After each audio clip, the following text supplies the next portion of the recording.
Fellow Falcoholics, what is up? Welcome to episode Trench Talk Week 12 of the Dirty Birds and Brews podcast.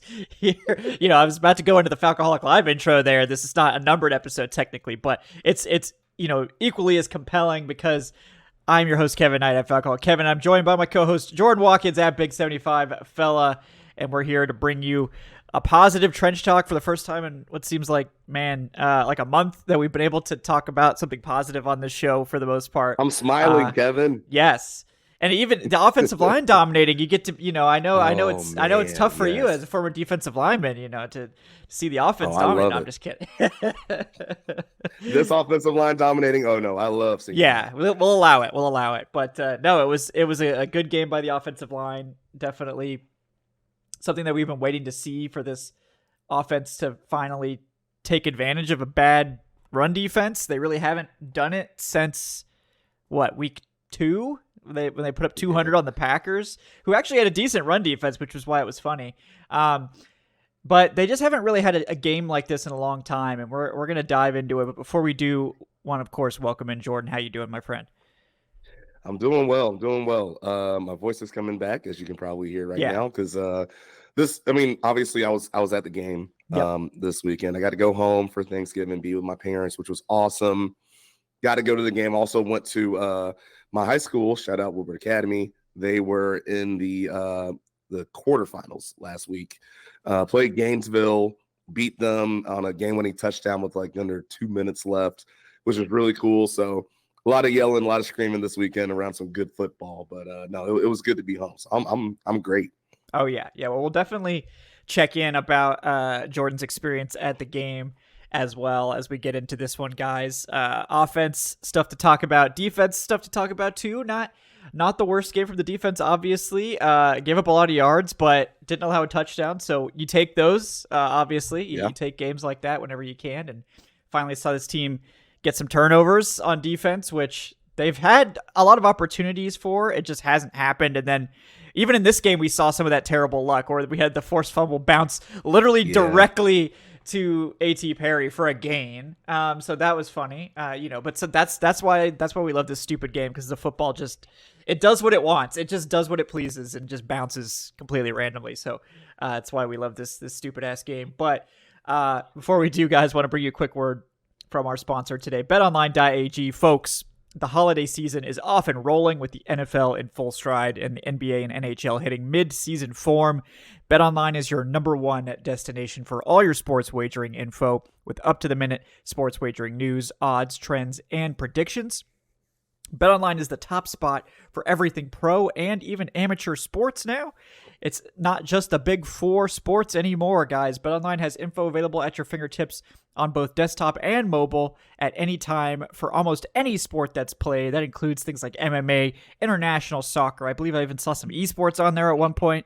So if you're a fellow League of Legends enjoyer, I had a brief competitive League of Legends stint in college. We won't talk about those days, but I've moved on to more important things, obviously with the football coverage that's working out better for me. But if you want to bet on it, BetOnline is the place to do it, guys. So make sure to head to that website, betonline.ag today. Just remember to use our promo code BELIEVE, that's BLEAV, for your 50% welcome bonus on your first deposit. BetOnline, where the game starts. All right, Jordan. Well, it's getting really dark in my room, actually. Yeah, okay, the snow has started. We're going to get like 4 or 5 inches of snow today here in Syracuse. So it's like, wow, it got really dark all of a sudden.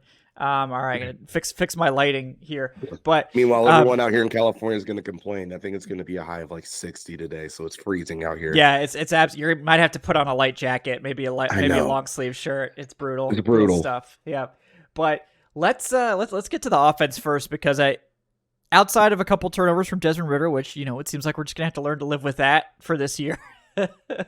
But the ground game was so impressive today. And the Saints' run defense isn't what it used to be, but it's not like it's bottom of the league. Like, I think they're, in the teens, or I think they're 20th in yards per carry and 23rd in total rushing yards allowed. So they're below average run defense. They're not awful, but the Falcons made them look awful because they piled up the rushing yardage on them. And it seemed like basically whoever got the ball on the ground was having success. Obviously, Bijan leading the way there, but even Ritter had some success. It seemed like they sort of adjusted to try to focus on stopping Ritter, but that didn't help them stop the running backs. Tell me about what you saw from this run game. Do you like what you see? Yeah, there's a mix there, and Desmond had talked about it too post game, in terms of this is something that's been on tape. Well, just like it's been on tape for our defense. Mobile quarterbacks, scrambling quarterbacks is something the Saints have struggled with.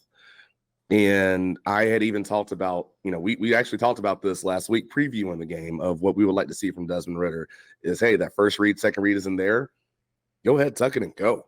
Like that, I had no problem with that. And that's what he did a good bit this game. I think there were about three key scrambles, I want to say, that he had where, read 1 or 2 weren't there. And he said it too. It's like, hey, if read 1 and read 2 weren't there, read 3 is use your legs. And he did a good job of that, getting some big first downs there, extending some drives.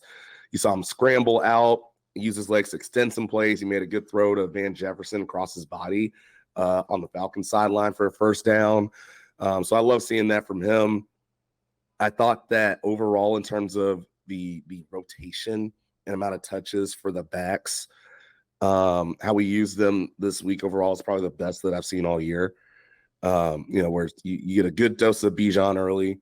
You throw in some Cordero in there too, because I thought, it was so unfortunate about that interception right before halftime. Cordero on that drive was amazing. You could he looked like vintage, like 2021 Patterson. Yes, yeah. It was vintage Cordero, but also the jolt of energy that he put in the bends. Like there was one run he got up, and it was almost like the Holy Ghost got into him. Like he just lost it. The crowd's getting into it. Then they give it to him on a jet sweep end around. The next play runs over Alante Taylor on the sideline. Everybody was in it. Mm-hmm. So it really just felt like if the Falcons score right before halftime, you really just you suck all the energy out of the Saints right there and their fans. Of course, turnover, the interception happens. I'm sure we'll dive into that a little bit later. And then to close the game out, though, you get a good dose of Tyler Algier, which, I thought that was perfect, right? Yeah. You have to deal with Bijan so much and Cordero here and there too. And now here comes this bruiser of a running back that nobody wants to tackle, especially if he has fresh legs, going into the fourth quarter. So I thought that was perfect. Yes. And, again, we've talked about this one drive so much, and I think we finally saw some reminiscences of this again. The Cleveland Browns drive last year of all those runs with Huntley, Cordero, and Tyler. After I think Mariota threw a pick in that game, I want to say the drive before. You saw some of that again, where there was kind of that, that part of my French, but it was an asshole attitude that you hadn't seen from the Falcons for a while, where Arthur and the offense said, hey, look, we're running zone. Yep. We're going to keep running it. I don't think you can stop it. So we're just going to keep doing it until you stop it. Yeah. They didn't stop it. And that's what we've been wanting to see, right, from this offense from so long. Not even just the success on the ground, because we can run the ball well, but it's that attitude behind running the ball. And this was one of those games where we haven't seen the attitude like this as much as we saw on Sunday. Right. Exactly. And I think that was a big turning point in this one. Obviously we talked about it too. Like they were really struggling with the tight end blocking, specifically the run blocking, because actually the pass blocking by the tight ends has been pretty good. Jonnu has actually been a really good pass blocker. I know people don't really think of him for his blocking, but as a pass blocker, he's actually been pretty good. And even Kyle Pitts has actually held up pretty well as a pass blocker. It's just been the run blocking that those two guys just aren't particularly difference makers at. Michael Pruitt was kind of having a little bit of a down year compared to last year where he was really good. We get Parker Hesse back, and, I think just what he does and all the little things that he does well. I know PFF didn't love his run blocking in this game. I mean, first game back off injury, I wouldn't say that he was like elite Parker Hesse, but he was still making some key blocks. And, that tight end blocking, having that second option out there that's really a difference maker. It unlocks this offense to a degree that maybe you are like, wow, maybe the blocking tight end shouldn't be this important for your offense, but it is for this one. And when it works, it's a thing of beauty because you see it, that they get that like attitude and they start reeling off these runs back to back, and it feels unstoppable. And a lot of times it is. When they get into that zone, and it's just, how do we get that more consistently? How do we get to that level where you could just put the hurt on teams week to week? Because that's really been the problem with the run game. It's just been kind of relatively mediocre overall. I mean, in terms of total yardage, it's very good, but like they're not as efficient as they should be. They're not like last year where they were like second in yards and like fifth in yards per carry. They're like, in the top 10 in yards, but they're only like 12th in yards per carry. So it's like, we know how good this should be, and it should be more consistent, but this is what it should look like. Week to week, they should be putting up 150 plus and being efficient at it. And it was really nice to see these guys pull it off. But I think the one point that I agree with the most is that this is probably how they should have been utilizing the running backs all along. And maybe, with Cordarrelle coming back from that injury, they couldn't quite use him early in the season. We saw that, he was dealing with some stuff. Now he's clearly ready and capable of playing that role, and he looks back to his usual self. But we just saw so much Tyler Algier early in games, and I just don't think that's really his thing. Like, because of what you said, like early in a game is when you want your dynamic running back, because the defense, when they're fresh, they can take on those bruising running backs more easily. If that guy isn't going to be able to create or escape, the defense is fresh, they're going to have a much better chance of getting a hat on that guy and bringing him down when they've got all their energy and the full strength. But late in games is when that gets harder and harder to do. And I think a lot of fans think like, oh, well, you need to run the bruiser throughout the game to like wear down the defense. So that is one strategy, but you don't have to. You can wear down the defense by just running your other running backs, like or running your offense. They're going to get tired and worn down either way. So I really like using Bijan as the primary running back through most of the game, and then letting Algier come on and finish, because I think with Bijan, just the explosive plays, the dynamic ability, down to down, especially early in a game, that's going to give you more success and a much higher ceiling on those plays. And I think, the Falcons to just need more of those explosive runs given the struggles of this offense if they get behind schedule.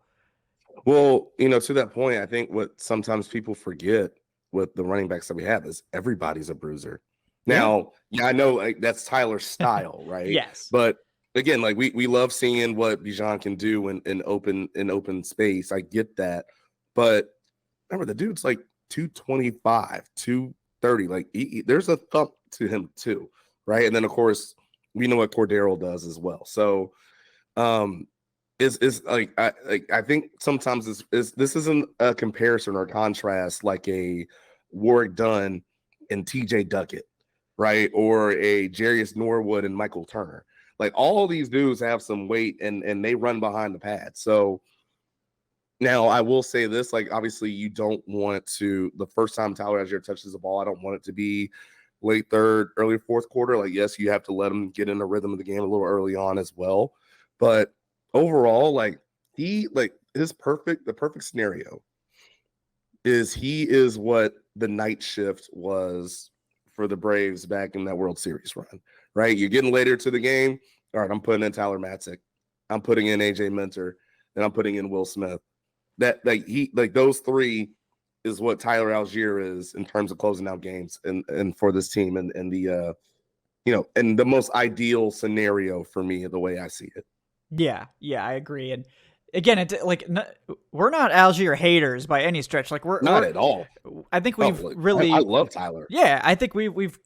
It's just like I think people took that rookie season and said like, oh well, he's like an RB1 elite running back, and it's like, that's never like what he was. I think Tyler Algier is he's capable of being an RB1 if needed.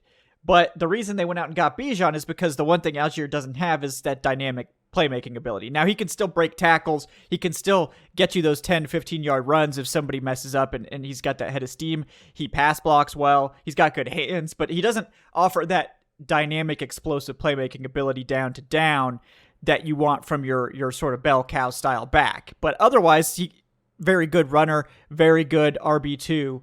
I think you could even call him a 1B or whatever you want to say. Like, no slight on Algier. But the reason you go get Bijan is because you're like, oh, well, Bijan is basically all those things, maybe 10 pounds less, 15 pounds less than Algier, but offers you so much more in terms of the explosive playmaking and the dynamic ability that just it gives you a whole other dimension to your offense that Algier doesn't bring. And that's why you take him in the top 10, and that's why you give him the majority of the carries, but that doesn't mean that Algier shouldn't touch the ball.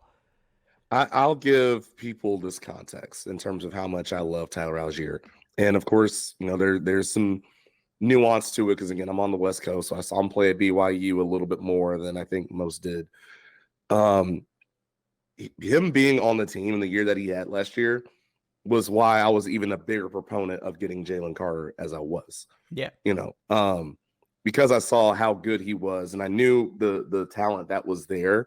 So it's like, look, we have a running back. But like you said, is he as much of a home run threat as Bijan is? No, he's not.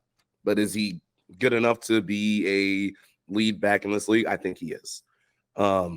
So that's why I was like, well, we had that figured out. Now let's go get a star on the other side of the line that we absolutely need, especially with an older group. And I know we'll talk about the defense and the D line in a second because I have a concern there that I want to bring up. But like again, like I said, I just wanted to say that to give context as to like how highly I do think of Tyler Algier. Yeah, and like you're never gonna get me to say like, oh no, I didn't want Jaylen Carter. Like, I mean, even in the offs, like going up to the draft, I was like, look, if Jaylen Carter's on their board, he's like, I think he's like my number 2 player. Like he was like one of my top players in the whole class. I didn't think they would draft him for off the field reasons, but it had nothing to do with his talent. So like if you wanted Jaylen Carter, you're not wrong. But I think people think they just decided they didn't want Jaylen Carter's talent, and that's not the case. Now that doesn't make it feel any better that you maybe passed on that level of player, but just keep that in mind that it wasn't a talent thing, and that even though I was happy about Bijan and that's who I predicted they would take, Jaylen Carter is a great player, great talent, and like would they probably be better off with Jaylen Carter right now? Maybe, probably, but they've also, without Bijan, I mean, they probably have 2 less wins, right? I mean, maybe Jaylen Carter gets some of those wins too. I don't know. But there's a lot of factors that go into this stuff. And, one of the big reasons the Falcons didn't go after Jaylen Carter, he was having issues in the local area, right? Like there was some, and when he goes to a completely different city, new town, doesn't have those associations, doesn't have necessarily those problems or whatever it was, because I literally, it's just speculation by a lot of people. I mean, I can't speak to Jaylen Carter's character. I've never seen anything from him, like personally, that would make me question it. So it's not based on anything I know of. But when you get into a fresh situation, that can be the reset that you need to. If you have anything going on, that can be the key to getting you on the right track, like getting away from the issues or the people or whatever it is, and going somewhere new where you don't have those things. That can be the key to unlocking or to getting out of any trouble that you might have been in or whatever. So I think him going to Philly, obviously the perfect situation too. So like, don't assume that he'd be in Atlanta game wrecking to the same extent he is in Philly, because I mean, that's the best defensive line in football. So like, he's got Jordan Davis like there playing like a secondary, like a rotational role, whereas Jordan Davis would be like a full-time starter on this team. So like, just keep that in mind in terms of the context. But if you wanted Jaylen Carter, you're not going to hear any argument from us on that regard. That dude ran 17 miles an hour and tracked down. Oh my God. Allen. That's incredible. Man, it's nuts. Absolutely nuts. Yeah. Those, I don't know what they're feeding them Georgia boys, but I need to get some of that. Whatever they're feeding those guys, I need to get some of that. So. I picked the wrong school. I'm kidding. I did not. But yeah, I mean, you mentioned it, but I did want to shout out the offensive line too, and yes, and particularly Matthew Bergeron, who gets the highest grade of the day according to PFF, who I think is just kind of not like really giving him any flowers in any game, even in the games I thought he's had that have been good. But they did this week, bumped him with that 94.9 elite grade. He was over a 70 in pass blocking, but an elite 92.6 in the run blocking. Chris Lindstrom too in the 90s. Actually, I think it was their 4 of their top 5 players on PFF for offensive linemen. Drew Dahlman, and Kalen Gary were up there as well. So offensive line coming correct today, Jordan. You know, it was one of those games. I'd said it before. I wanted to be a impose your will kind of game for them, and it was, right, in terms of, look, you saw what they did pushing the Saints around up front, but I think even more impressive was what they did in the pass game, right? I think for the most part, I think I only saw it twice where Desmond Ridder had to use his legs to get out of pressure, right? I know I talked about one already where he scrambled out to the left to find Van Jefferson. There was another he scrambled, I think picked up a first down. Besides that, he didn't have to deal with too much. You know, I think the other pressure I can think of off the top of my head was Pete Werner coming on the blitz. Well, what happened on that blitz? You hit Bijan for a touchdown on the wheel, which was 8 dime, by the way, by Desmond Ridder. That was a terrific play. Yeah. So, you know, it's just like overall, again, we highlighted the running backs for what they did, but the offensive line in this game was absolutely incredible. I really especially want to shout out the interior 3, right? We've been asking for a while, not asking, but it was one of those things for a while where it's like, Chris Lindstrom, we paid you all this money, we want to see it. You saw it on Sunday. People want to question Drew Dahlman and his snaps and how good he is. Well, he was pretty good. He was pretty good on Sunday. Like you said, obviously I've been talking about Matthew Bergeron of like, hey, this is the league. He's going to take his rookie lumps. He didn't really take them on Sunday. Yeah. Look, I'll always say this. If you're in a game and Jake Matthews is probably your quote unquote worst offensive lineman in a game, you're probably going to have a good game for the Falcons. And that's what it felt like. I thought this was Caleb McGarry's best game. And look, obviously I never want to see anybody get hurt. I hate seeing injuries in football.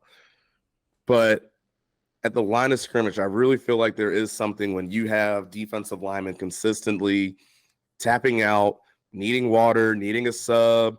Or like people going to the south like that. It does, like, again, not saying I want to see injuries, but I really do think in the line of scrimmage and the line of scrimmage, or the attrition that you're talking about. Yeah. Well, that, and also, like, I'm just saying, like, even just from a certain ego boost, right? You're in the line of scrimmage and you see whether, it's me being a defensive lineman, looking at an offensive lineman, or especially more so an offensive lineman than a defensive lineman, because the defensive linemen actually rotate. Usually you have the 5 on the O-line. If you see guys that continuously have to go out because they're tired, or, there's this that's bothering me, that's bothering me, you feel a little certain way. And then also on top of that, seeing a dominant performance by your offensive line, not only does it motivate and energize your offense, it energizes the whole team. Yeah. Right. Like, I can tell you right now, the defense, like, yes, technically for the most part, you're sitting there listening to whether it's your position coach, D coordinator, if they're on the sideline. Obviously, we know Ryan Nielsen's on the sideline. But after you have some of those meetings early on and you're talking about it, look, going after the last drive, you're seeing what's going on. Whether it's, you're standing up watching it or you're looking on the scoreboard. And so, no, when you see the offensive line taking over a game, it motivates everybody on the side. Like, everybody gets juiced, more than the home run play or the 30, 40-yard pass. It's, the consistent, like everyone always says, oh, no, like, this is the only place where you can push a 300-pounder against their will and they can't do it. Like, there's something to say about that. Yeah. That really gets a whole sideline going. So, again, like, just shout out to the O-line, because that was the most complete game that we'd seen from them. And honestly, like, like I said, we'll talk about this more too a little bit later. But when you look at who the Falcons have going down the rest of this year to try to close this out and win this division, hopefully, they're going to need it consistently. Mm-hmm. They're going to need it. So, hopefully that was a good start for them. Yeah. Exactly. And like they certainly don't face a murderer's row over the remainder of the season in terms of their opponents, but one thing they do all have is good defensive lines, right? Exactly. The Jets, maybe the Bucks, but I think Kalijah Cansey's really been coming on for them, so that defensive line is looking a little bit better. Obviously, we know what Carolina did. Yep. Yeah. Vita Vea. Yep. we know how Carolina looked against the Falcons. I mean, they've obviously been struggling as of late, and they just fired their coach. So, we'll see how the hell that goes. Everybody. But yeah, they fired everybody.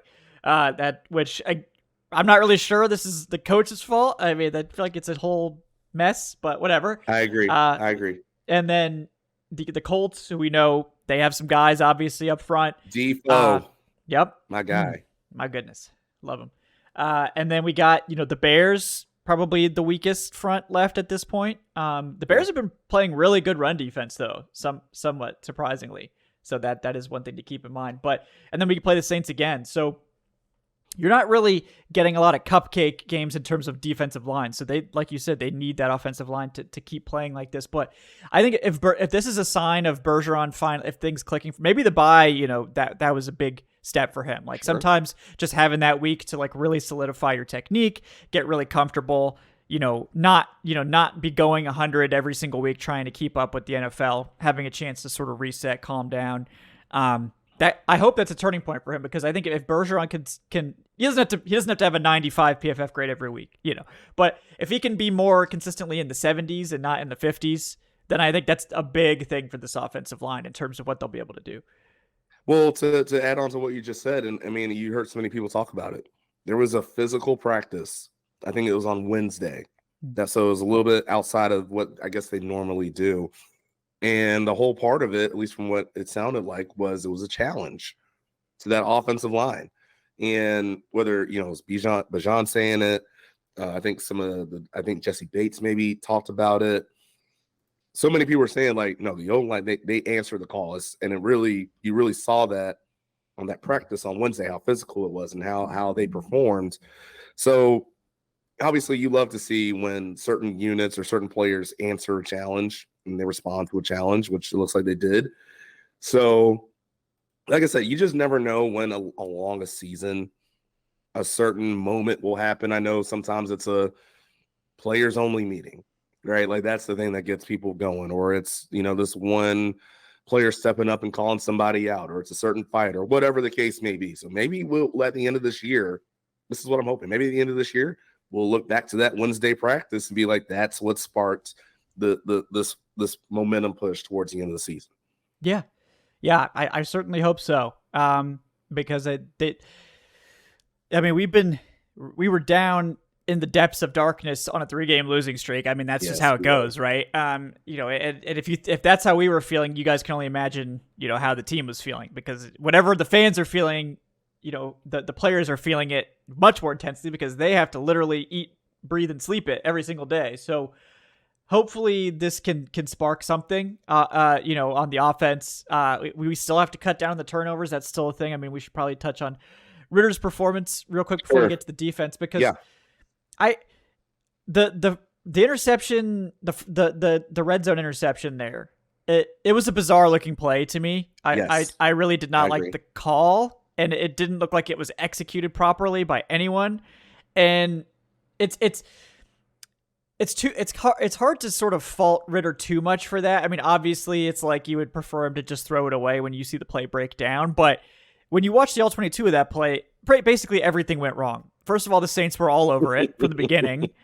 Then you had 3 guys running within like a couple of yards of each other. So which we talked about all year. That's not the play design, I guarantee it. But some people were running the wrong routes, which again is like, why is this so commonly a thing where people don't know where they're supposed to be on these plays?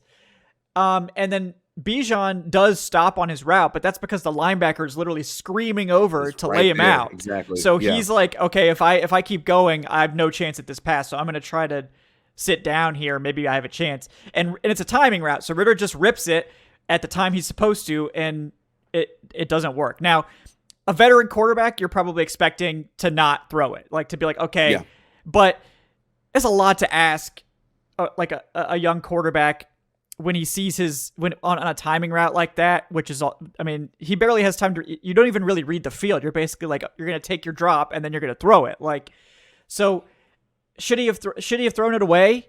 Would you want that to happen? Yes. But again, it's like, it's hard to get on him more than just to like, you got to like not throw that. But so many things went wrong on that play. It just was. They should have never thrown. They should have never called it. That you're dominating on the ground. No, why are you throwing on first down? Like, first of all, but even then, it's like the play was a disaster after that as well. So it's like, did Ritter throw the pick? Yes, but I think it was the process that got to that point that was more to blame than Ritter for just letting go of the football. I just feel like that play was such a perfect microcosm of a lot of problems the Falcons have had this year, right? Whether it has been Desmond Ridder taking care of the ball, it's been receivers and multiple receivers in one spot, and then also play calling at certain times. Like, it was a perfect microcosm of what's been wrong with this offense all season long and why we're 5-6 instead of maybe, I don't know, like 7-4 possibly, just throwing a number out there for you. Because again, to your point, not only was it first down, I think it was right around 40 seconds left at that point. Again, Cordero is just taking the soul out of that Saints defense. The Benz is piping up because we're feeding off his energy. You have 2 timeouts. Yep. So you have plenty of time to run the football and just continue on with what you're doing. Like I said, they really had a chance to just. They could have ended the game. Yeah. They could have taken the life out of the Saints and their fans right then and there. Like, there was one guy who was sitting next to me. He wasn't even, like, when the pick happened, he wasn't really celebrating. He wasn't talking trash. It was just like, oh, thank goodness. It was a yeah. it was a sigh of relief. Yeah. And so that's what really, I think, bothered me the most. Like, I really wish we would have given a chance to run the ball first before we felt like it was, hey, we got to throw the ball here type of situation. Because then, worst case scenario, look, even if you don't get a touchdown, you get out of there with 3 points, and then you get the ball start second half. Yeah. With what I think it would have been an 8-point lead or so, I think, at that point. So, it was just an opportunity squandered. And like I said, for a lot of different reasons, with a lot of things that we've talked about, a lot of things that a lot of people have seen from this offense this year, they all happen in one play. Now, the second one, that one I don't know. Arthur, I can't say anything about Arthur Smith on that one. No, that one, yeah. First off, like, you're throwing the ball to Van Jefferson, and I'm not saying this to be like we got enough people that'll speak down on Van Jefferson as it is. We don't need to put it this way. And I get Tyrann Mathieu is obviously, he's been a phenomenal player for a long time. Obviously, we've been watching him since his LSU days. He's not the same speed guy as he once was. So look, if you have Van Jefferson, and obviously we brought him in to help stretch the field vertically, going up against the safety, that doesn't need to be a back shoulder throw. Yeah. Air it out. Mm-hmm. Air it out and lead him. Yeah. And if you lead him too far, it is what it is. Like, it's a foul ball. We live to see another play. Yeah. But he's not, like, even if you threw that ball to, say, Drake London, and I bring up Drake because obviously we know Drake's a physical receiver, so he'll fight for the ball, try to get back to it, things like that. Even then, I felt like that'd be a tough play. But again, that's not what Van Jefferson does. He's not going to be the fight through contact, fight back to the ball kind of guy. So no, you brought him in for speed. Mm-hmm. So no, if you have 15 against 32, I think that's Tyrann Mathieu's number, 32. Yeah. Take it over the top. Mm-hmm. So that was the one where I was just like, I don't understand why you make that decision there to try to go back shoulder like that. Of course, give Tyrann Mathieu his credit, great play on the ball, but that was not a good decision from Desmond in that case. Yeah, no, I think it was a bad throw. Like the placement was bad. And again, it's like Van Jefferson has been a disappointment so far. But again, you come in midseason, it does take time. I think people just expect guys to just pick up stuff instantly. But, Van Jefferson's always been a guy that's either been a speed threat or a route runner. He's not really like a physical possession receiver, but he runs good routes. He can create separation through those routes, and he can be a deep threat. But it doesn't seem like the chemistry is there with Van Jefferson, so I'm sort of questioning why he was sort of really shoved into the offense. I think there was like a stat going around where he's been targeted like 12 times on third down at this point or something like that, and he has 2 catches. So it's like It's not working. So see, again, that's why like I'm saying this to Desmond too, is like to your point, that back shoulder throw is all about timing and all about that rapport that you have with each other. If you don't have it yet, that's not the guy you need to throw that pass to. Yeah, exactly. And like, I just, man, it's this receiver core is like so weird because I feel like they've got guys like, obviously Matt Collins dealing with injury. You know, he's more of that Drake London backup. I'm upset that really the one game he probably would have had to actually shine and be like Drake London's backup, he gets hurt like immediately. So that just sucks for him, obviously. Yeah. But you know, I don't like Scotty Miller. Every time I see him, he's getting open, you know, like he's getting open deep. Like there's another play that I want to talk about, which will probably be the last one we cover for Ritter before we get to the defense is, you know, the one where Ritter throws a perfect pass to Drake London on that, you know, deep cross where they pick up like 25 yards. London makes a great catch and all this. And people are criticizing the play because Miller, like Scotty was open deeper down the field. He had a step on the corner. Now people from that shot, you can't see that there's a safety back there too. There is a safety deep.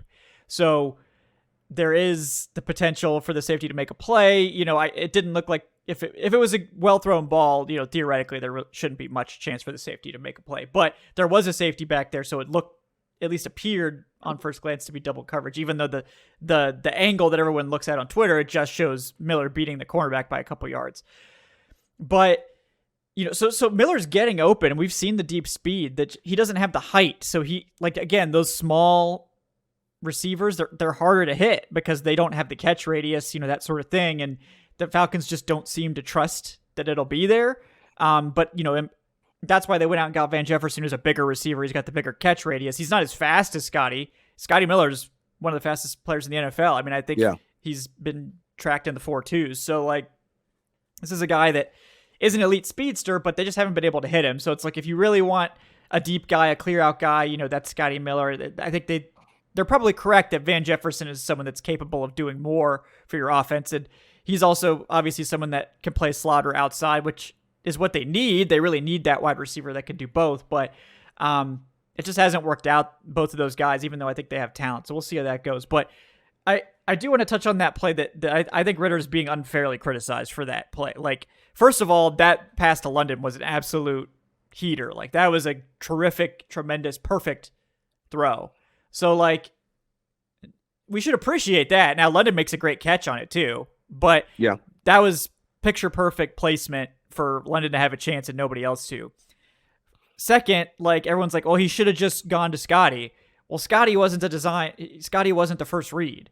And people are like, oh, well, He should have gotten off his first read. That's not how this works. You don't get off your first read if it's open. You don't look for your second read if your first read's open. Like, that's why it's the first read. The play is designed for this. Scotty's running a clear out. He's clearing out space for London.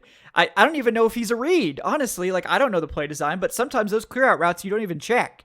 So now I wouldn't be surprised if there was some sort of high-low concept there. But again, there was a deep safety. So pre-snap, you see the deep safety, you're probably thinking, okay, Scotty's not going to be available. This is a designed route for Ritter. We have Miller running the clear out. Ritter's looking for two things on this play, for those that don't know what you're looking for in this situation. First of all, is your guy getting a step on whoever he's going against? If that's the case, then great. Second of all, is the defender that's closest to him, does he have his back turned? Do the defenders near him, if it's zone, do they have their back turned? And if the answer is yes, he's open. You throw it. You rip it. That's all you see. Do you have space? Does the defender have his back turned? Then you rip it. That's all there is to it. So, like, people are like, oh, he should have gotten off his first read. Like, I don't think you guys understand how this works. This is how you're coached. This is how you do it. You don't skip your first read to go to the clear out that might be open because, like, maybe, like, Patrick Mahomes would freelance like that, but like expecting Desmond Ridder to abandon the play design to look for a touchdown, like it's just unreasonable. It feels really like nitpicky. Like, let's just shit on Desmond Ridder for anything. Like, people are criticizing like a 25-yard completion that was a great throw, and it's like, man, like, please, like, guys, please, like, there's so many other things to criticize Desmond Ridder for in this game. Why are you focusing on this play? Like, also. So I'll be honest. When he first threw it, I actually started looking at Scotty, and I was so confused. I was like, where'd the ball go? Yeah. Oh, Drake London has it. Yeah. But no, to your point, it is again like that's a spacing route. And yes, like would you maybe a more experienced quarterback might look at that earlier on? Maybe. I don't know, right? That's all hypothetical. Here's the thing. Drake London on that play is coming across, and like you can see Ritter, like if you watch the replay, not even just the like you talk about safety, watch Ritter's eyes. He knows early on I'm throwing this ball to Drake London. Like you said, that's his first read. You can just track his helmet of how it's looking and where he's looking. That being said, that's a linebacker that's going out to try to cover Drake in space with his head turned. Mm-hmm. And in that situation, I mean, look, we can just talk about this rivalry and talk about quarterback play of hitting guys in the seams, hitting guys down the field when the linebackers dropping back in coverage, their head turn. How many times did we see Drew Brees hit that seam throw because Curtis Lofton has his head turned, or Keith Brooking has his head like that? That's what they're looking for, right? I mean, look even at the Ohio State Michigan game. The touchdown JJ McCarthy threw right between two people. I'm like, oh my goodness, that's a ball. Like, and now anybody say, oh well, they would have turned their head around as a pick. That's the whole point. Those aren't corners. And 90% of the time, they're not going to look. But like, I mean, I'll say like, how many times did we see corners not turn around in moments like that? So yeah, you're right. If he turns his head around, but guess what? He's probably not going to do.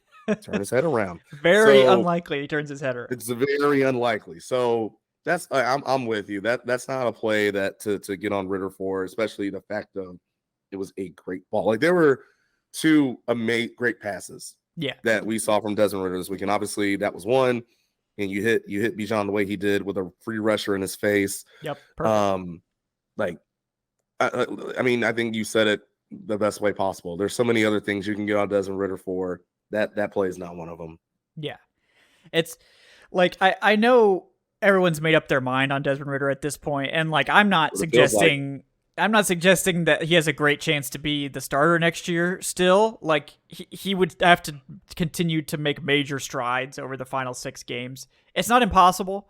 If they win out and make the playoffs and do something in the playoffs, like sure, that's still a possibility. Like they're in first place in the division. They're in the playoffs as of today. So like this is not that remote. But like also like we don't need to make up reasons that Ritter's not it or like that this is a problem. Like just watch the tape and see what's there and critique it fairly. Like you don't need to throw any fuel on the fire to bury Ridder. Like if you don't like Ridder, that's fine.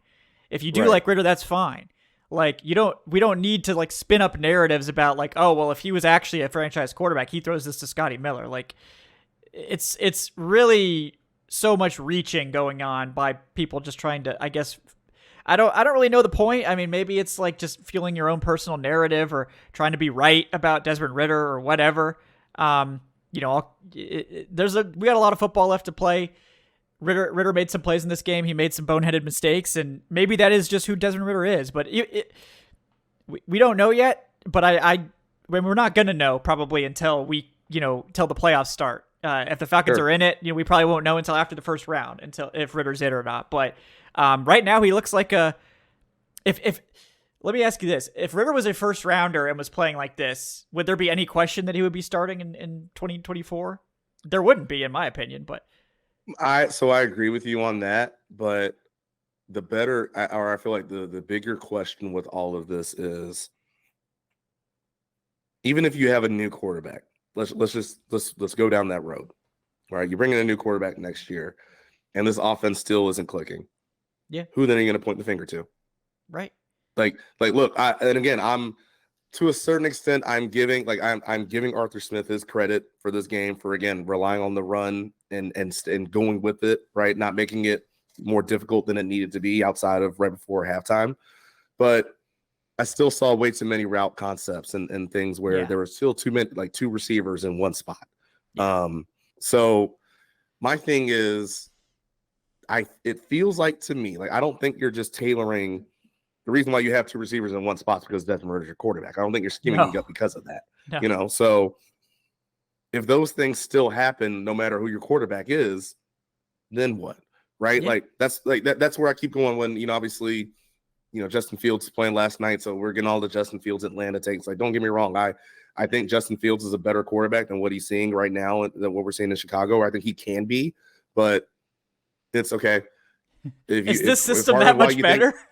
Well, that's what I'm saying. Like, okay, you think part of the reason why he's not doing well there is because of the scheme and system. Well, we have a scheme and system problem here. So with that being said, why do you think it's going to make that big of a difference? Yeah, like that's where I am with all of this. Yeah. And like it's one of those things that it's like we're probably not going to know until it actually happens, because like I mean we've criticized the system extensively. There were plenty of criticisms of it in this game that were legitimate. I don't think the system is helping the quarterbacks, and I don't know if it's like the system is bad, if the coaching to implement it is bad, whereas like the receivers just still don't know what the hell they're doing in terms of where they're supposed to run. I think even when stuff is run correctly, there's questions about like what exactly are the concepts here, like what exactly are we trying to do here. But like some of those things, maybe if you get a passing game coordinator, someone spicier, maybe in that role that maybe knows a little bit more about that type of stuff, maybe you could salvage it. Like maybe that's the missing piece here, because it just seems like this staff doesn't seem to be implementing really a lot of good passing concepts. It seems all very basic to me. So, but that's something you could do. You could go get a passing game coordinator to help you fix that, because the run game is good, right? But it's just if they don't fix that stuff, like you said, it doesn't really matter who's behind center. I mean, maybe Patrick Mahomes comes in and can make this scheme look amazing, or whatever. But like you're not getting Patrick Mahomes. Like there's a 1 in 100 chance you're getting that type of quarterback in here. So, you're going to have to make do more than likely with someone of probably, hopefully someone better than what Ridder can give you. But, maybe Ridder isn't the problem. Maybe part of his struggles have to do with this offense being very underwhelming in terms of the passing game. But it's not like Ridder has proven that that's the case either, because again, the mistakes keep happening. So it's hard to judge, but I guess I would just say we're going to try to be fair to Ridder on here. Like I have not made up my mind. I don't think you've made up your mind. Obviously Adnan, the biggest Desmond Ridder hater of them all. So he's definitely made up his mind, but, right. But other than that, it's like, just be fair to the guy, and you don't need to bury him more. And you should be able to praise the plays that he has that do look good. Because you don't just tear a guy down. If he does something good, lift him up too. Because more than likely Ritter's your long-term backup. Even if he's not the starter, he's not going anywhere. I mean, he's a 3rd round pick quarterback, and I think he's clearly shown enough to be a backup. I mean, there's no question in my mind about that. So, but we'll see. Still got a long way to go there.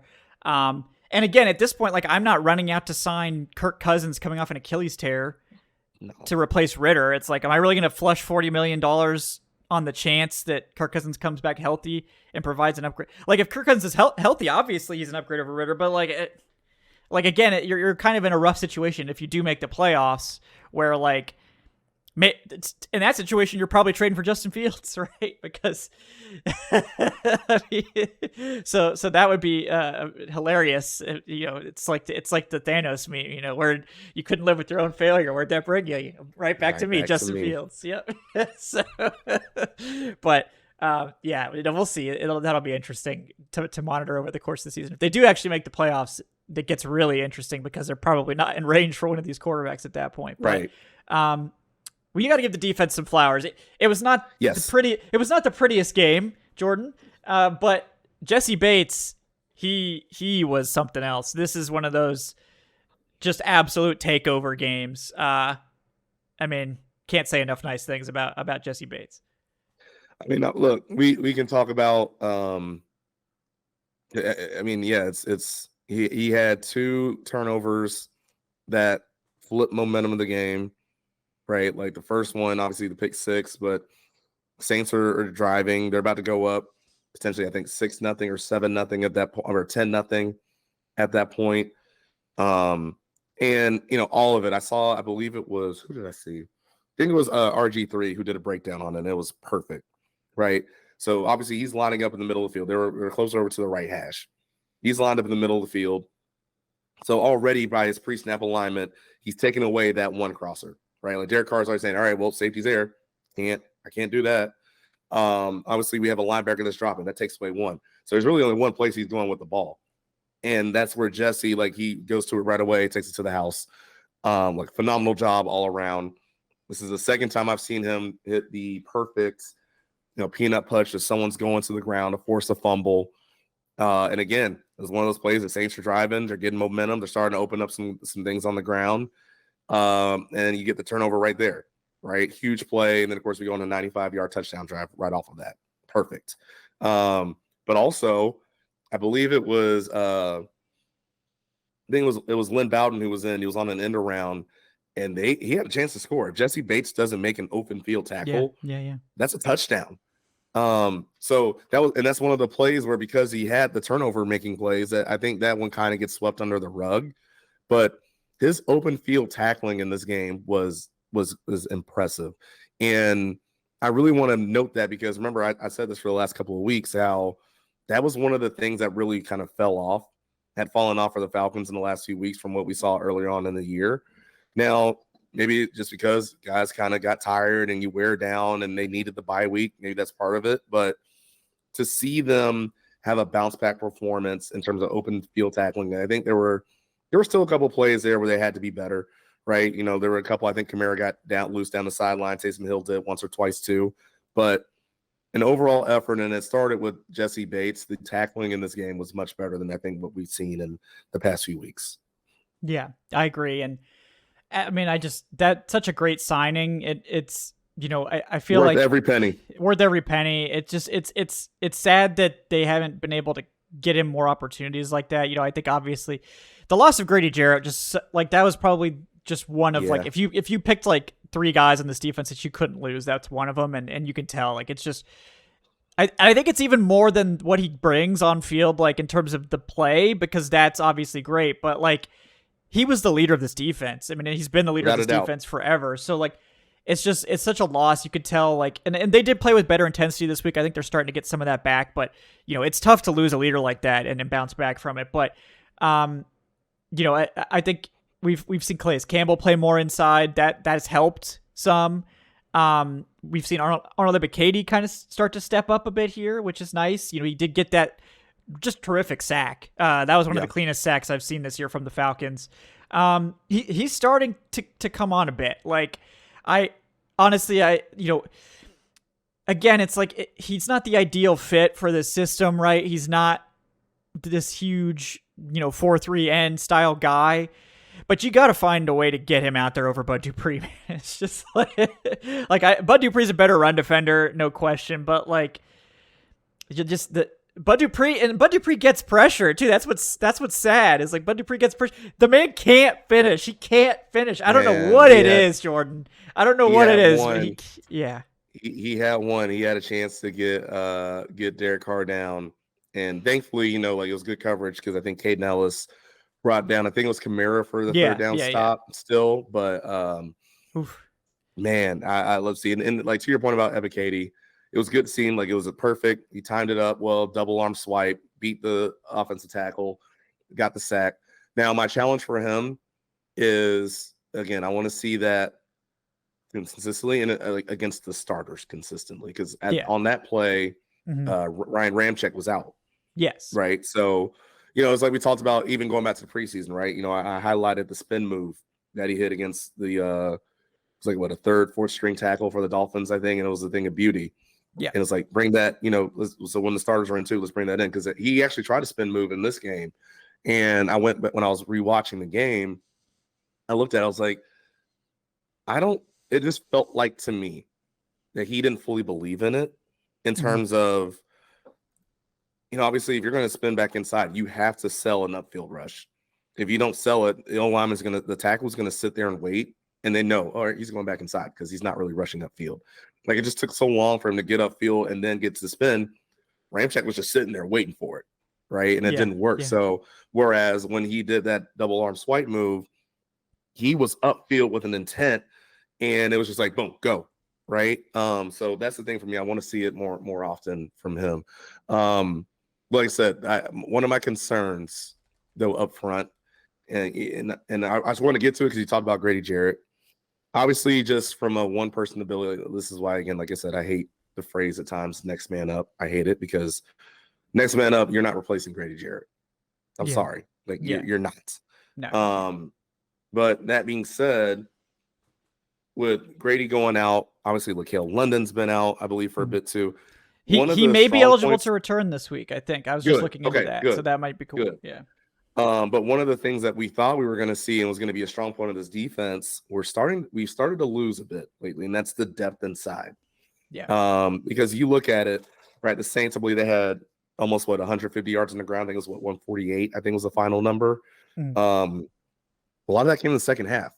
Yeah. Now, a big part of why that happens is because if you don't have the bodies to rotate through, which is, what we saw earlier in the season, the same bodies you put out there, they get worn down.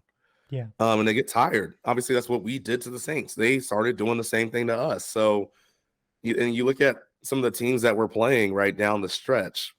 Look, we all know the Jets and their struggles, but they will run that football if you let them, right? With Breece Hall and company, they will run that football. Looks like the Bucs might have found something with Rachaad White these last few weeks, running the ball. Jonathan Taylor's back for Indy. I really wouldn't surprise me to see the Panthers try to run it more just to protect Bryce Young, because that offensive line, especially pass-wise, is terrible. Yeah. The Bears, they run it, but they run it kind of in a different way, right? That's Justin Fields, and obviously I have my concerns there because we've seen how the Falcons are against mobile quarterbacks. And then, of course, you finish the year off against the Saints again. So there are some run threats down the stretch where, again, you look at the win-loss records, it doesn't look like a lot. I get that. I understand it.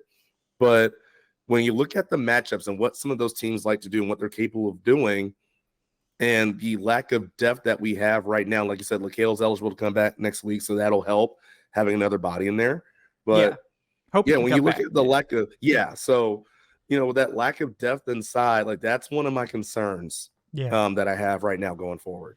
Exactly, and that to me is the big one. It's like the loss of Grady. It's like you take arguably your best interior guy out, and then you also at the same exact time lose Kale London, who was really coming on, I thought. He was and looking solid. like he was going to be the third guy in the rotation. You lose both at the same time. They're scrambling. They're trying to get all these guys in there. Kentavious Street, I think, has been decent. I think he's clearly shown that he can be like the third or fourth guy in the rotation. Yeah. I don't know if Taquan Graham is fully healthy yet. He doesn't look the same as last year at all. Yeah. It hasn't really at all this year. So, I mean, I certainly hope he can continue to get back to form. Albert Huggins really hasn't worked out. I know they have Travis Bell. He's been inactive most weeks, probably trying to get him up to speed since the Lakel London injury. But, they just haven't really been able to find anyone to take Jarrett's place at this point. I think they were maybe hoping Lakel London could do it. This team has a pretty good track record with London's, it seems like. So, Matts and London's typically work out well for this team. But, Calais Campbell, when he moves inside, he's been their best guy. But it's like the edge rush, the edge presence is so bad that it's like he kind of has to play outside some of the time too. So it's just, it's a rough situation. I hope that they can figure out a way to get around that. But yeah, that's been tough, and hopefully London could come back this week. We didn't really get any details about London's injury because he got hurt in the Titans game and then came back, and then they put him on IR. We didn't really hear anything about why. So they didn't say it was season ending. I don't think that's the case, but again, we don't really know anything more about it. So fingers crossed he could be back this week. I think this would be when his practice eligibility window opens. We'll probably hear in the next couple days if he's going to be activated for practice or whatever. But they haven't been able to find another guy. That Kentavious Street is a guy. Maybe he could be like your fourth guy, but they need like a third guy, and obviously Grady long term is your number two, but you're not replacing that this year in season. That's not going to happen. No. So no. But I do wonder that if this is the edge class is going to go fast in free agency, there might not even be anyone available. But there's some interior guys that might, like DJ Reader. Can you imagine him in here? Love DJ Reader. So it's like it doesn't make a lot of sense from like a mental standpoint of like, are they just paid David Onyemata and they have Grady Jarrett? Are they really going to pay a third interior guy? I mean, if there's no edge guys that you can pay, maybe not. Why not? Like, you got to get help somewhere. and you don't really have that dominant nose tackle. So like, and DJ Reader's more than just a nose. He's that pass rusher too. So yes. I mean, I wouldn't be upset with that. It's like, you need defensive line reinforcements. You can't get an impact edge rusher in free agency. Get the next best thing. Get another interior guy. Load up this interior and just go and draft or do whatever you can to find another guy. But they'll have money, so I mean, they might have to get creative with how they spend it. But just any sort of reinforcements there would be great. And again, like we've talked about this assumption, and hopefully what happens is this team goes to the playoffs, and obviously they do. You're not going to be in a spot to get one of those big name quarterbacks, right? So you go, you go elsewhere in the draft. And like, if anyone knows me, I've been saying this for a while. Like, if Latu is there, you go get him. Yeah, you go get I feel him like he's going to be a top 10 pick. I know. I'm just, that's why I said fingers like, crossed. I'm hoping. I mean, Jared Verse, maybe. Braylon Trice from Washington. He's Braylon Trice from Washington. JT Tuimoloau. There's and some guys. The thing too with Braylon Trice is like, if you some people are going to bring up the numbers, and it's like, oh well, he's not sacking people. It's like, well, yeah, because the rest of the defense hasn't been as good. But his pressure numbers again, are just absurd. They're incredible. Yeah, they're incredible. Yeah. But again, just like, I guess like the thing to me too is I would be very interested, when we hear from Ryan Nielsen this week. I know they'll probably talk more about the upcoming week, but I'd be very curious to know why we went so much man coverage this last week. And I asked that from the standpoint, again, it's easier to go man if you have a good pass rush, right? Because now you don't have to cover for as long if you're on the back end. I mean, you think about early in that game, what was killing us? Those deep crossers. Yeah. Right. Olave had one, I think, for a 50-yard gain. Jawan Johnson had a big gain too, because we couldn't get anybody there. Yeah. So, I'd like to know why we went as much man as we did. Was part of why, like, I'm not saying that he's going to completely change things, but again, just to have a different look, and it's worth a shot. That's why I wanted to see if we could get Derek Barnett. Obviously, he went off waivers before we had a chance to get him to Houston. Yeah, thanks to our new playoff spot now. Yeah, exactly. Right. Yeah. But it's just there's a lot of things there. Like I said, it concerns me because, yeah, if we can't get home, that limits what you can do and how you mix match coverages on the back end as well. So like I said, that's just a big concern for me right now. Is just up front the guys that we have, obviously, but of course, like you said, it's not like that's changing anytime soon for the rest of this year. Yeah. But also just the depth of guys that we had, where again, that was supposed to be a strong point, at least on the interior coming into this year. And then of course, we were hoping on the development and the evolution of guys like Ebiketie on the outside, or D'Angelo Malone, or it's, hey, let's see if Zach Harrison can give us in year one. And obviously, I think to this point that hasn't happened. So then, you now add on the fact that you lose Grady Jarrett, you lost to Kale London for a bit, Taquan Graham still coming back from his injury. Because again, I mean, even if let's just play this game too, if you do make the playoffs, right? You got a lot of teams that are going to run the football in the NFC. That's what they want to do. Because, I think, you talked about Calais Campbell being on the outside. A lot of the big runs for teams, they don't go outside, right? Like when the Saints started going in the second half, they're running in between the tackles. There was that one like reverse or whatever to Lynn Bowden. It was reverse, and it was and I mean, give them credit. It was a great call. Again, they knew we were in man because we were in man the whole time. You got the one block, almost like a crack block, if you will, because I think D. Alford was coming in motion when I think that was Lynn Bowden. But he was going in motion, so he was going across the formation. You got that one block, and that's all they needed because it's where everybody else is manned up. So great call by them, knowing that what we're in. Yeah, it was a good call. Yeah. Not a traditional run play necessarily, but it like that's not like your stretch. Or that was like 30 of their rushing yards. So. But I mean, you're absolutely right. It's just they don't. When they had Grady and Onyemata and they could put that duo in there, like when those guys came in, it was like lights out. Like the defense played so damn well whenever those two guys were on the field. And even when they went to that second unit, it was like fine. But now it's like the first unit and the second unit are mixed, and now the second unit is like, ooh, Albert Huggins, and like no offense, like I'm sure Albert Huggins could whip my ass, no problem. But no offense intended. But It's just they've lost some punch there on that second unit, and that does hurt your run defense a lot because you have to rotate those guys out. But last thing we'll touch on real quick, the secondary. This hurts me, because UCF legend Mike Hughes. But I've seen enough. Like, please stop. He started over D. Alford. Yeah. And maybe they didn't say anything about it, but it's like the only thing I can think of is they were like, oh, well, D. Alford's not quite ready yet. So don't activate him. If he's not ready, he practiced in full, man. I don't know what you want. They're like, oh, we got to work him back. No. Stop. Stop it. Get some help. Do not play Mike Hughes anymore, man. He was, oof. It seemed like it was just highlight play after highlight play. Like, the 1 year Mike Hughes has been a good cornerback, he played outside for Kansas City. And maybe that's his secret, is everyone thinks he's a slot corner, but he's actually an outside corner. I don't know. But, first of all, there's no reason he should ever take a snap over D. Alford. He's not as good of a run defender. He's nowhere near as good in coverage. So I don't know what was going through their heads with that. It's time to see Clark Phillips, because Mike Hughes is a liability when he's on the field. You even started to see more Trey Flowers in this game.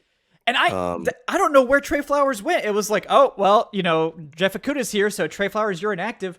What about why we signed him in the first place, which was to be a tight end guy? It's like they just eliminated him from the game plan when I have some questions about why some things are happening. Obviously, we were willing to kind of overlook a lot when Ryan Nielsen was making chicken salad out of chicken, what for a little while there. But man, it's like Trey Flowers is not a bad player. People were like, oh, well, he's a bad outside corner. He's not he's technically a cornerback. He's more like a defensive back that he's a tight end coverage player. That's what he does. And he matches up really well with tight ends. Some of the best play that we saw against Taysom Hill was Trey Flowers. And guess what? He's also an elite run defender. He is a great tackler. Maybe all this jostling back and forth about who's going to cover tight ends, and our linebackers can't really cover tight ends. We don't have Troy Anderson. Trey Flowers. I thought that's why we signed him in the first place. So it's just puzzling to me.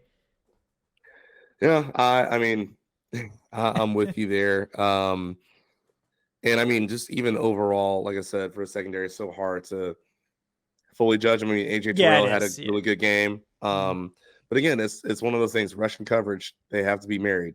Yeah. And right now, the way we rush the quarterback, that marriage is looking like it's going to go for a divorce soon. Yeah.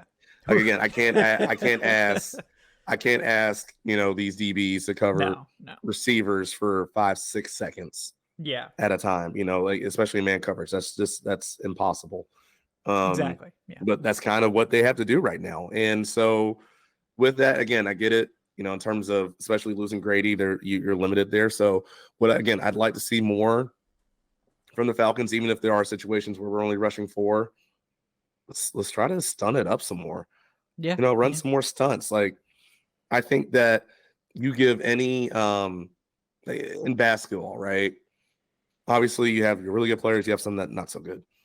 One play that I think any given two groups of people could run is a pick and roll, right? Just because no matter how the defense responds, for the most part, if you run a pick and roll the way you're supposed to, there's an answer, right? If they switch, that means the guy that set the screen, if he does a good job, he does a good roll, he's going to be open.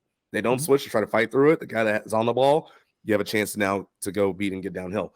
I say that because, again, run some of those tech stunts or easy stunts where, we're just making some things happen up front if you don't have guys that can win one-on-ones, right? I think for the most part, Bud Dupree has flashed that he can win a one-on-one here or there. Now, in terms of finishing, we need to see that.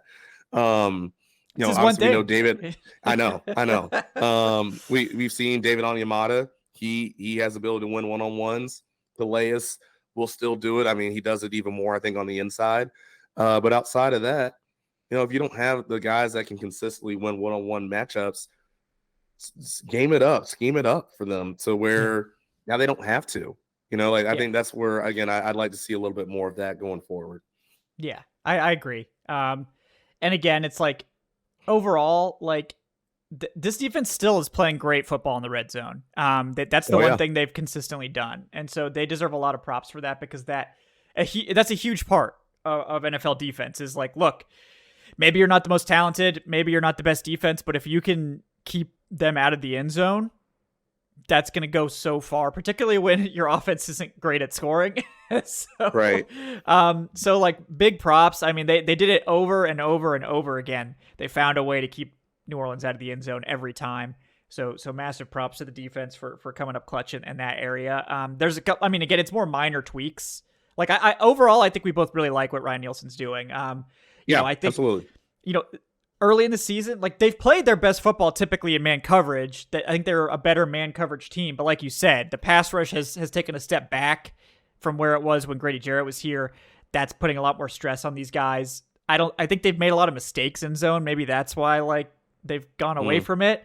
But it's just that you can't just ever play one or the other. I think people don't realize that. It's like, you're not just a man coverage team or a zone coverage team. You have to, like, switch it up, or they'll just run man beaters every play. Like, I mean, you have to at least disguise it a little bit. But I do like, I like when they play man, but it's like, I didn't like the Mike Hughes decision.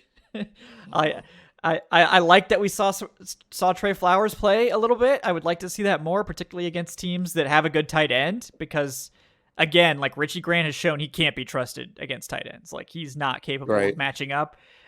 So maybe that's why you signed Trey Flowers in the first place, or maybe that's not why, but maybe it is now. I'll allow you to make that adjustment, Falcons. You can change some things, but overall, I like the group they've assembled. I just think they need to, like, Clark Phillips deserves a shot over Mike Hughes. I think we've seen enough, like, you are the weakest link. Goodbye, to throw it back to that old show. But also, shout out to DeMarco Hellams. We saw some more DeMarco Hellams out there this week. Now, look, there's some conflicting thoughts about the penalty that he got.